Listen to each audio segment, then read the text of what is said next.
para el capítulo venezolano del Club Español del Arbitraje.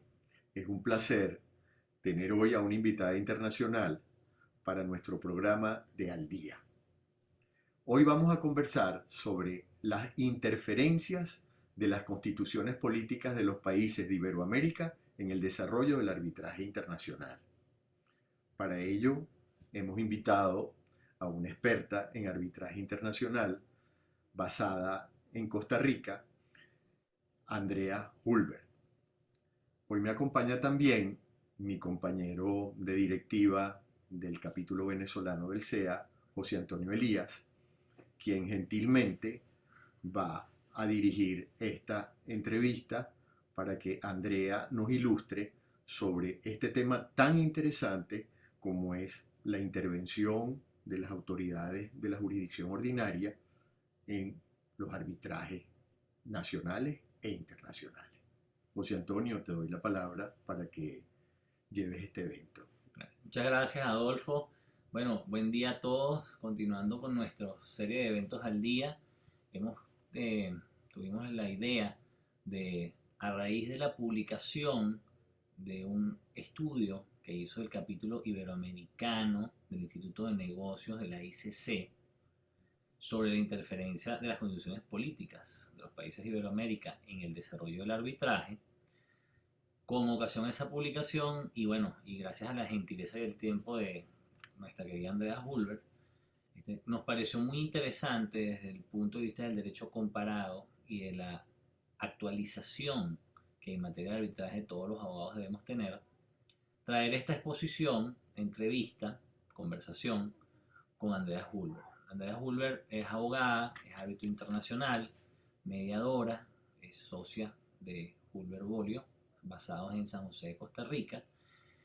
Andrea es la presidenta de la Comisión de Arbitraje de la CCI en Costa Rica, es miembro del Chartered Institute of Arbitrators de Londres, miembro de la ICC, del Instituto para el World Business Law en París, y es cofundadora del Grupo Centroamericano y el Caribe de Arbitraje.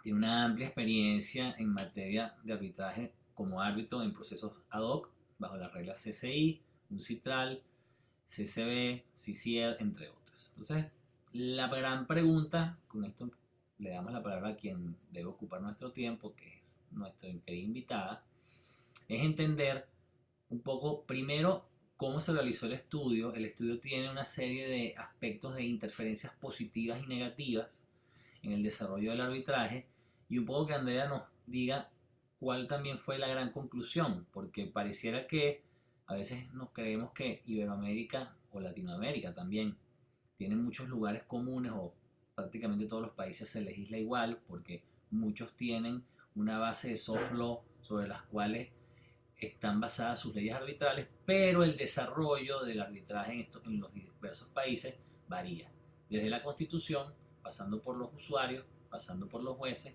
pasando por los tribunales supremos de justicia. Con esto, bueno, le damos la palabra a Andrea, y yo creo que la primera pregunta es esa: ¿cómo es ese tema de las interferencias positivas y negativas de las constituciones políticas en los países de Iberoamérica y el desarrollo del arbitraje internacional? Bienvenida. Bueno, muchísimas gracias.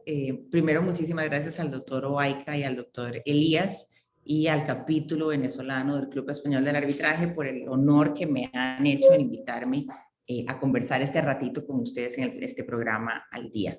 Bueno, efectivamente, dentro del Instituto de Negocios de la ICC, realizamos, y este proyecto empezó en el año 2018, un estudio sobre las interferencias de las constituciones políticas y de los tribunales constitucionales en el arbitraje internacional. Hicimos el estudio únicamente, tengo que advertir, en 16 jurisdicciones, porque se utilizó a los miembros iberoamericanos que forman parte del instituto. Entonces, por eso es que el estudio abarca solamente 16 jurisdicciones, aunque ya, como hablábamos ahora tras bambalinas, definitivamente está la inquietud y el deseo de ampliar el estudio a las jurisdicciones restantes para poder realmente hablar de que es un estudio que abarca a toda Iberoamérica, ¿verdad? Y no solo a 16 jurisdicciones de Iberoamérica.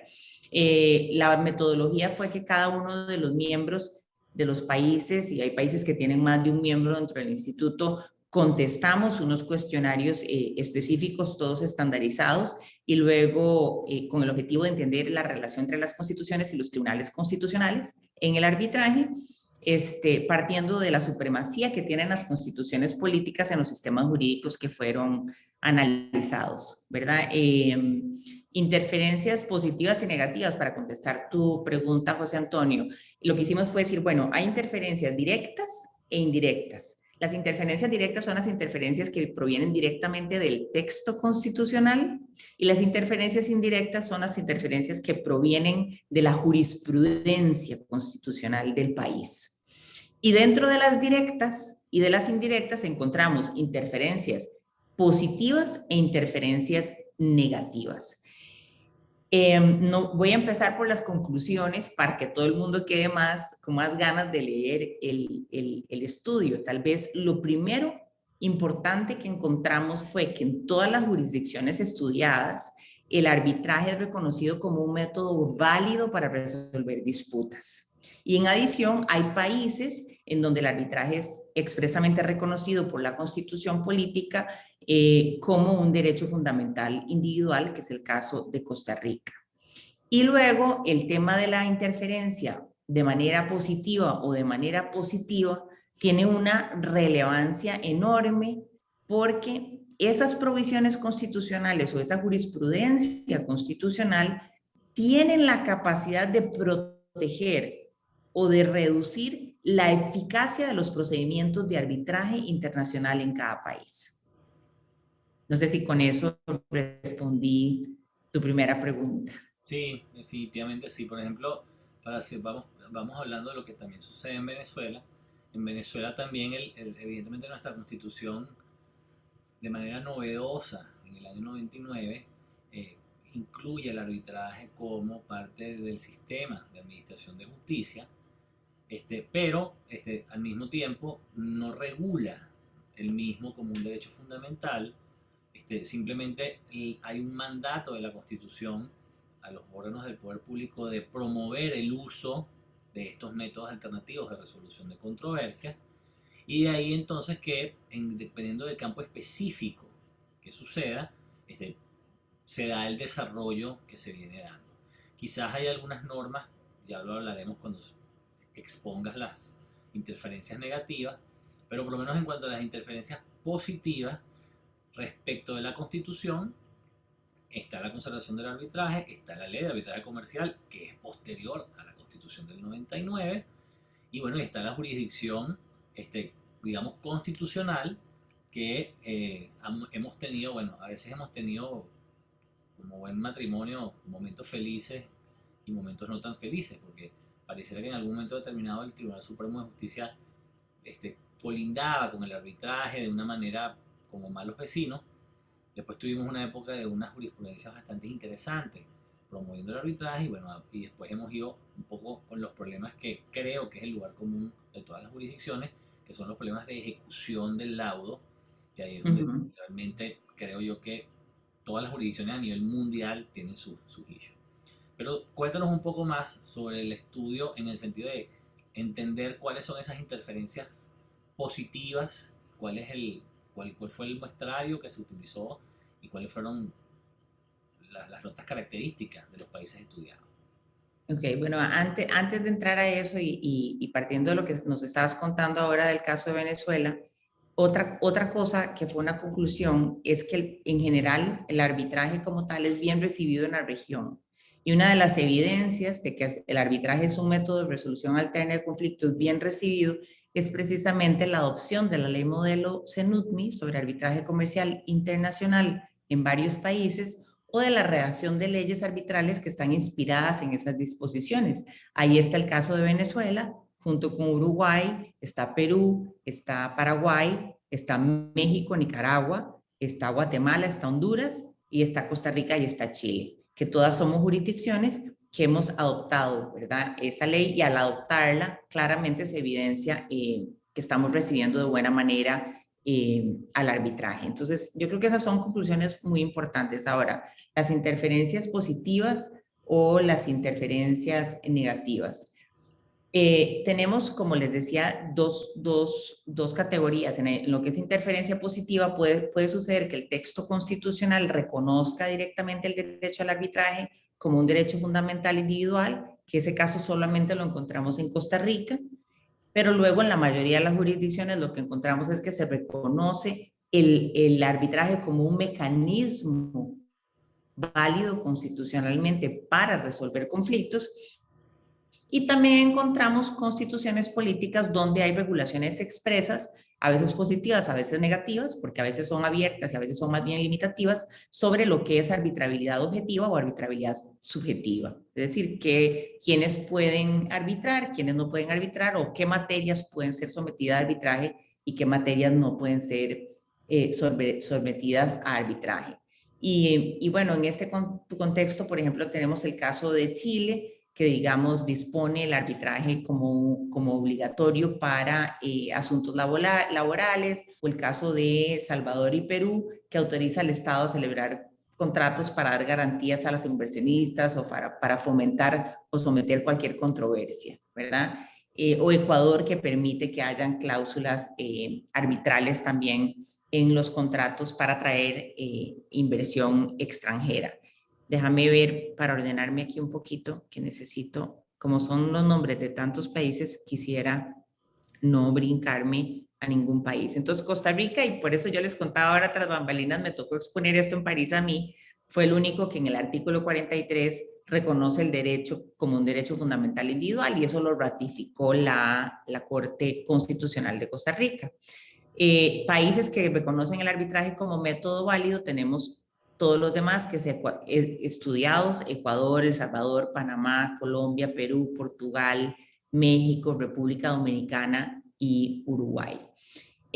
Volviendo al caso de Ecuador, como les comentaba ahorita, reconoce el texto constitucional expresamente al arbitraje y a la mediación como procedimientos alternativos de resolución de conflictos. Lo mismo nos sucede con El Salvador, que dice que todas las personas tienen derecho a resolver sus conflictos de manera privada, en arbitramento, utilizan la palabra de arbitramento. Panamá también reconoce la jurisdicción arbitral conforme a la ley, ¿verdad? En el caso de Colombia pasó lo mismo. Dice que los árbitros están habilitados por las partes para proferir fallos en derecho o en equidad. Y así vemos también el caso de Perú, que habla de la jurisdicción militar y de la jurisdicción arbitral, o sea, reconoce esas dos jurisdicciones. Y después dice también, en el caso de Perú, por ejemplo, que los arbitrajes, que los conflictos derivados de relaciones contractuales solo se solucionan, esta fue una modificación que hubo en la Constitución, en la vía arbitral o en la judicial, según los mecanismos de protección que estén previstos en el contrato. Y por eso vemos que en Perú ahora tenemos Perú es probablemente como el país que tiene más arbitrajes en toda la región, porque prácticamente toda su actividad contractual está sometida a arbitraje. Tenemos el caso de Portugal, que dice nada más se reconocen los tribunales marítimos y los tribunales arbitrales. Tenemos el caso de México, que dice que las leyes, y México es más amplio porque dice nada más, las leyes van a prever mecanismos alternativos de solución de controversias, entonces mete a todos, es el único que creo que habla de esa manera, entonces mete a todos los métodos de resolución. Y nosotros hemos tenido, por ejemplo, que la Constitución, por el ejemplo, la de Costa Rica, la mayoría de los países, habla de arbitraje, y entonces nosotros nos agarramos de la palabra arbitraje para hacer que todos los demás métodos de resolución alterna también entren, ¿verdad?, como mecanismos válidos de resolución de conflictos. República Dominicana específicamente también lo reconoce, y ese es el caso también de Uruguay, para no cansarlos con la lista de países, y también de Chile, donde la Constitución lo prevé, y además prevé arbitraje obligatorio para resolución de conflictos en materias de trabajo, y también para materias en donde las leyes establezcan arbitrajes obligatorios. Eso es interesante también, ¿verdad? Que hay países que tienen arbitraje obligatorio para ciertas áreas o ciertas eh, este, materias.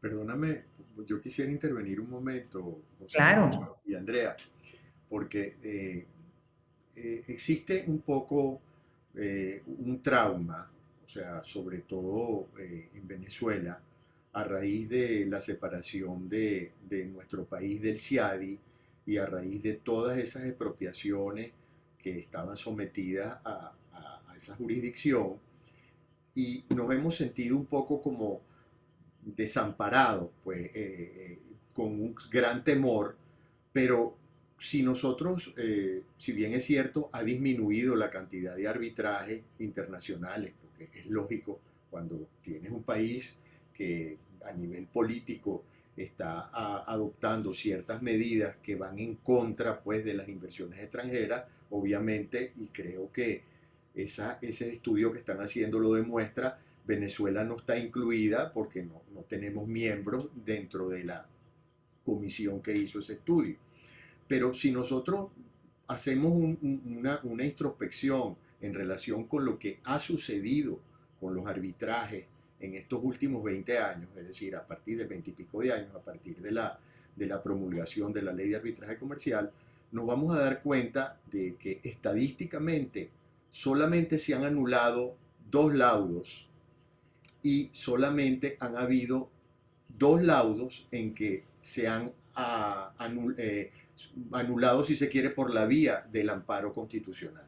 Y dentro de esos dos laudos hay uno que está por decidirse. Entonces, yo creo, y en este caso yo diría que debemos ser optimistas, porque yo creo que de tu estudio también debe servir como un índice para los practicantes del arbitraje y para las empresas, para saber en qué jurisdicción tienen más facilidad y pueden desenvolverse mejor. Pero yo quiero ser optimista en el caso de Venezuela, y por eso tras bambalinas, como dices tú, que no había oído esa expresión, sino tras bastidores, te dije que me gustaría formar parte de esa comisión. Entonces, yo creo que ese estudio es muy valioso y pienso que en las manos tuyas, siendo una representante de Costa Rica, que dentro de los países iberoamericanos es el único país que consagra el arbitraje como derecho fundamental y digamos que depende exclusivamente del recurso de nulidad, está en buenas manos. Yo quisiera preguntarte, ese recurso de nulidad que es resuelto en la jurisdicción ordinaria en Costa Rica no tiene entonces ningún recurso, está en manos de ese juez superior. Exacto. Está en manos de los jueces, los magistrados de la Sala Primera de la Corte Suprema de Justicia, y solamente procede por cuestiones de procedimiento, como lo sabemos, violaciones al debido proceso o que hubiese una violación al orden público, ¿verdad? Igual que en el resto de los países que tenemos el recurso de nulidad, pero no existe ninguna posibilidad. El artículo 10 de la Constitución Política, cuando crea la Sala Constitucional de Costa Rica, dice que no procederá el recurso de amparo contra las decisiones jurisdiccionales. Y cuando la Sala Constitucional ya ha emitido suficiente jurisprudencia reiterando que cuando el árbitro está trabajando en el procedimiento, está investido de una jurisdicción, si bien temporal es una jurisdicción, y que por tanto no cabe el recurso de amparo ni contra las actuaciones de los árbitros durante el procedimiento de arbitraje, ni contra tampoco el laudo, como tampoco lo cabría contra ninguna resolución de un juez de la República ni contra una sentencia de un juez de la República. Y eso es lo que pasa, y digamos, cuando vemos el estudio, la jurisprudencia es tan importante porque por eso tenemos que llevarle este reporte a las cortes para que ellas también tomen conciencia. Por ejemplo, Costa Rica y Uruguay no tienen ningún recurso constitucional contra el procedimiento de arbitraje ni contra el laudo. En el caso de Panamá, la Corte resolvió que no procede el amparo tampoco para atacar decisiones de los árbitros. Entonces vamos viendo cómo los jueces nos van dando una pauta a seguir. Chile tiene la acción de protección, pero rara vez, de acuerdo con el estudio, se ha utilizado para atacar decisiones de jueces o decisiones de árbitros. En el caso, por ejemplo, de Brasil, hubo una tendencia muy grande inicialmente a interferir por medio de acciones de tutela en los arbitrajes internacionales, pero en el año 2001 el Tribunal Supremo Federal de Brasil se pronunció a favor de la constitucionalidad del arbitraje y bajó estrepitosamente la interferencia de las cortes constitucionales en los procedimientos de arbitraje. Y en Argentina, por ejemplo, la propia Constitución Política consagra el recurso de amparo, que también es conocido en nuestras regiones como de tutela, por la forma, pero se ha interpretado que no procede contra las decisiones de los árbitros. Entonces, viendo estas 6 jurisdicciones que acabo de mencionar, vemos el impacto positivo o negativo que tiene el Tribunal Constitucional cuando permite o no permite, ¿verdad?, el estudio de los laudos o de las actuaciones durante el procedimiento. Y la interferencia más grosera, si me lo permiten, la interferencia más grosera es cuando, alegando violaciones de derechos fundamentales, los tribunales constitucionales entran a ver el fondo del laudo y se permiten incluso modificar la decisión de los árbitros, porque entendemos que la naturaleza jurídica del arbitraje, además de que es voluntaria de las partes y que es una renuncia expresa de la jurisdicción estatal, también radica en que el arbitraje es el one shot, donde tengo una decisión que no va a modificarse por ninguna circunstancia, salvo que hubiese habido una violación del debido proceso. Entonces, definitivamente las jurisdicciones donde se admite que por la alegación de violación de derechos fundamentales se revise, se modifique o se revoque un laudo arbitral, serían jurisdicciones que uno pensaría que no son buenas sedes de arbitraje, ¿verdad? Que serían sedes peligrosas para el resultado de mi procedimiento arbitral, y por eso es que ahora yo considero que este estudio, que como dije antes, tenemos que ampliarlo al resto de jurisdicciones de Iberoamérica, se convirtió en el nuevo tool, la nueva herramienta para el toolbox de arbitraje, tanto para escoger la sede como para emitir el laudo cuando estamos sentados como árbitros, o para los abogados litigantes de parte cuando ¿verdad? Tenemos que estudiar la sede en la que vamos a llevar a cabo el procedimiento. Adelante, José. Bueno, no, definitivamente, bueno, si cada cabeza es un mundo, bueno, cada país en estos temas, no solamente las leyes, sino que también es los usuarios que tienen que aplicar las leyes. O sea, a veces como que pasamos por temporadas como de jurisprudencia favorable y de repente viene una jurisprudencia, una decisión, una acción que pueda poner todo en peligro, ¿no? Yo también quisiera un poco hablar un poco del tema de las interferencias negativas, en el sentido derivadas de la propia Constitución. En Venezuela no tuviésemos, no tenemos digamos que no existe una norma en la Constitución que tenga una interferencia negativa directamente en el desarrollo del arbitraje. Sin embargo, cuando en la Constitución de Venezuela habla de los contratos de interés público, siempre dice que, aunque no esté escrita, se entenderá una cláusula donde son los tribunales venezolanos los competentes para decidir las dudas o disputas relacionadas con los mismos. Esto ha traído una cola porque la norma constitucional establece que, salvo la naturaleza del contrato, se entenderá incluida esa cláusula de jurisdicción exclusiva. Entonces, claro, cuando hablamos de la naturaleza del contrato y vemos que es una naturaleza comercial, bueno, pudiéramos tener una interpretación, digamos, bueno, si la naturaleza es comercial, no podemos simplemente, por la misma naturaleza del comercio, someter a la jurisdicción nacional a los inversionistas extranjeros. Mucho más cuando Venezuela tuvo una ley de promoción de inversiones extranjeras, donde inclusive se hacía una invitación abierta al arbitraje comercial. Después esa norma fue derogada, pero Venezuela ha suscrito también tratados bilaterales de inversión con países, tiene contrataciones privadas internacionales. Entonces, yo diría, ese artículo, creo que es el 153 de la Constitución de Venezuela, que es el único que pudiera yo decir, bueno, la interpretación es peligrosa y pudiera tener un impacto negativo, porque interés público a veces en nuestros países es muy amplio el concepto, y entonces Creo que cuando se dice salvo la naturaleza de ellos, ahí como que pudiéramos tener una zona de seguridad para entender que no todo es prácticamente una cláusula de jurisdicción exclusiva. Entonces, creo que respecto a Venezuela, eso valdría la pena decirlo. Pero sí me gustaría escucharte un poco sobre esas interferencias negativas derivadas del estudio, cuáles son las conclusiones más importantes.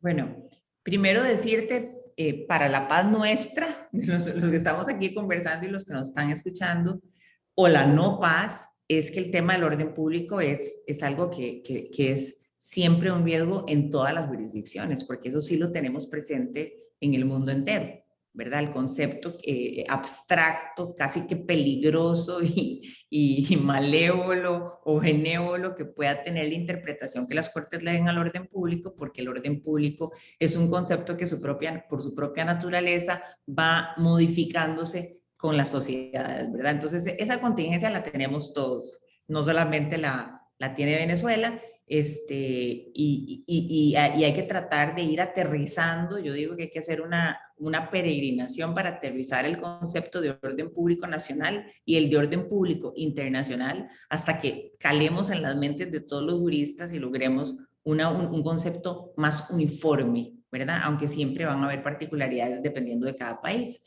Yendo a tu pregunta, la interferencia negativa es aquella que le resta, como dije al inicio, eficacia al arbitraje y puede ser ya sea porque disponen de que ciertas disputas no son arbitrables por alguna razón, es decir, nos metemos en temas de arbitrabilidad objetiva, o porque abren la puerta para que las cortes revisen las decisiones de los árbitros, y aquí volvemos al recurso de amparo o al recurso de tutela. Entonces, esos son los escenarios negativos que vemos en la interferencia directa negativa.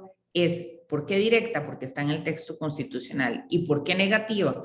Porque nos limita, nos va poniendo límites en las disputas que no son arbitrables, o abren la puerta directamente a la Constitución para que venga la Corte Constitucional y nos revise. Y bueno, ahí tenemos el caso de España, el caso de Madrid específicamente, que después de haber sido una sede que era muy apetecida durante muchos años, pasó a ser una sede peligrosa porque el Tribunal Constitucional de Madrid prácticamente competía con el Tribunal Constitucional de Colombia para ver cuál de los dos anulaba más laudos por violaciones a derechos fundamentales, que es un tema súper delicado. Dentro de estas interferencias entonces negativas, por ejemplo, encontramos en Bolivia, la Constitución de Bolivia es bastante ruda y dice, bueno, hay un desacuerdo total a que haya arbitraje de inversión o que haya arbitraje en el sector, por ejemplo, de los hidrocarburos. También se prohíbe el arbitraje en propiedad de recursos naturales, en propiedad de títulos que sean otorgados sobre reservas fiscales. También se prohíbe el arbitraje en los contratos administrativos, en el acceso a servicios públicos, en todos los temas de explotación de recursos naturales, y también obviamente incluye el orden público y las funciones del Estado. Entonces ahí vemos cómo la Constitución Política de Bolivia ella misma reduce, ¿verdad? Nos dice de una vez no, no y no, y tras de eso hay algunos que son términos bastante amplios, por ejemplo, contratos administrativos, ¿verdad? En materia de explotación de recursos naturales, ¿cuántos arbitrajes no tenemos a nivel internacional que tienen que ver con la materia minera, con ahora la generación, por ejemplo, la explotación de recursos naturales en materia de generación eléctrica, cuando estamos utilizando los ríos para la generación hidroeléctrica, ¿verdad? Eso es el caso, por ejemplo, de Bolivia. Y luego está el caso, digamos, de Ecuador, donde la Constitución dispone expresamente que el Estado no puede ceder la soberanía a instancias de arbitraje internacional. Expresamente el texto constitucional lo dice. Y así, también se declaró, Ecuador entró en un proceso bastante fuerte, declarando inconstitucionales varios de sus tratados de inversión amparados en esta norma constitucional, hasta que el 21 de junio, y no se me olvida la fecha porque era la fecha de cumpleaños de mi mamá, del año 2021, Ecuador se adhirió nuevamente al convenio del CIADI. Y en ese momento hizo la adhesión considerando que no necesitaba solicitaba la ratificación de su órgano legislativo, pero sí dejó la previsión de que cada tratado que suscriba tendrá que ser ratificado por el Poder Legislativo. Entonces, en el caso de Ecuador, tendremos que ver qué sucede en un futuro. Esos son los dos casos de interferencias negativos de la Constitución política que se exaltan en lo que fue el reporte, la síntesis del reporte del estudio que hicimos en el instituto. Y luego tenemos las negativas que son directas, porque son las que provienen directamente de las resoluciones de los tribunales constitucionales. Y ahí tenemos países como Brasil, España, México y República Dominicana, donde no se permite la acción de amparo en contra del laudo, pero se permite la acción de amparo de los tribunales de anulación o de los jueces en general. Entonces, esto se consideró una interferencia negativa porque si bien el amparo no va a venir en contra de mi laudo de manera directa, sí puede venir en contra de la decisión que tome la Corte sobre el laudo. Entonces, al final del día, si no es al principio del camino, es al final del camino, pero nos vamos a encontrar con eso. Esa campanita significa que se nos está acabando el Sí, tiempo. Voy a ir un lamentablemente. poquito más rápido. Guatemala también tenemos el recurso de amparo contra el laudo, específicamente la Corte Constitucional dijo que en el sistema jurídico guatemalteco no hay ningún acto de poder que no pueda ser impugnado por medio de la acción de amparo. Y en adición, los jueces de revisión pueden modificar o revocar el laudo. Luego tengo Perú, donde el Tribunal Constitucional aceptó la acción de amparo contra los laudos arbitrales. La posición ha sido aclarada y se ha dicho que el amparo en realidad es improcedente si una parte pretende utilizarlo para reemplazar recursos de apelación o de anulación que estén previstos en la ley de arbitraje. O sea, han tratado de restringirlo, pero sigue existiendo. Está el caso de Ecuador, donde también tenemos el amparo contra el laudo, el caso de Colombia, donde también se han establecido requisitos fuertes. Colombia ha hecho un esfuerzo para proteger al laudo, ¿verdad? No obstante eso, la acción de tutela procede contra todos los laudos nacionales o internacionales y procedería incluso revisar el fondo cuando la ley aplicable a ese arbitraje internacional fue la ley colombiana. Y ya con eso maravillosamente hemos recorrido los países que fueron encontrados con efectos negativos. Fíjate, para concluir, Andrea, yo quería dejar una reflexión también porque efectivamente todas esas trabas, directas o indirectas, son la consecuencia de las intervenciones de nosotros los abogados en el arbitraje. De manera de que no sé de qué manera, no sé de qué forma se podría evitar que los abogados nacionales o internacionales, porque eso lo estamos viendo en todas las jurisdicciones, con esa imaginación que todos los abogados tenemos, inventamos infracciones a la tutela jurisdiccional efectiva y eficaz y fabricamos una lesión que sabemos que no es muy difícil porque cuando uno maneja el área jurídica uno puede, como hablabas tú ahorita del concepto de orden público, da para mucho. Entonces, bueno, yo voy a dejar que José Antonio te despida. Para mí ha sido un gran placer tenerte en este programa del capítulo venezolano y espero pronto verte personalmente, a lo mejor en febrero en Costa Rica en el próximo congreso. Sí, señor, los espero. De verdad que sí, los espero. Bueno, nada, muchísimas gracias a Andrea por ilustrarnos sobre este tema tan interesante. Definitivamente ampliar el estudio vale la pena. Eso puede derivar en un estudio maravilloso de toda la región, que además sería, como dice Andrea, una guía de consulta obligatoria para todo el que esté en este mundo del arbitraje. Y bueno, darle las gracias a nuestro presidente, Adolfo Baica, que siempre nos está ayudando con estas al día. Y nada, queda la puerta abierta para cualquier otra oportunidad, volver a encontrarnos en este espacio. Gracias, Andrea. Y bueno, y para todos ustedes, espero que haya sido una sesión productiva. Y bueno, nos vemos en el próximo Al Día del capítulo venezolano del SEA. Gracias. Hasta luego. Muchas gracias desde Costa Rica. Un abrazo para mi querida Venezuela.